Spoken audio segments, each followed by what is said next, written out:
যোৱা 30 জুলাই তাৰিখে গুৱাহাটী IIT মাছখোৱাত স্পাৰ্কৰ উদ্যোগত ৰিজু মিলাৰৰ পৰিচালনাত আয়োজিত মিষ্টাৰ এণ্ড মিছ আছাম সৌন্দৰ্য প্ৰতিযোগিতাত অংশগ্ৰহণ কৰি লখিমপুৰলৈ গৌৰৱ কঢ়িয়াই আনিবলৈ সক্ষম হয় ৰুমি শইকীয়া গগৈয়ে।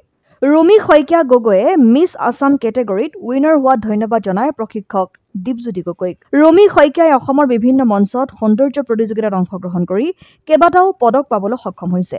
ৰুমিৰ এই সাফল্যত স্বাভাৱিকতে উৎফুল্লিত হৈ পৰিছে অঞ্চলবাসী।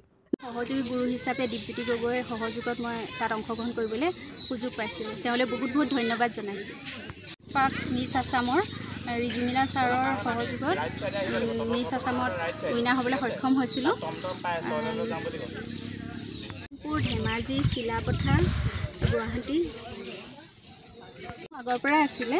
মাজতে ল'ৰা সৰু হৈ থকাৰ কাৰণে অলপ গেপছ দিবলগীয়া হ'ল। এতিয়া ল'ৰা ছাপোৰ্টত আগবাঢ়ি যাবলৈ সক্ষম হৈছোঁ। লখিমপুৰৰ পৰা ৰাহানুদ্দিন আহমেদৰ ৰিপৰ্ট, অসম আদিত্য।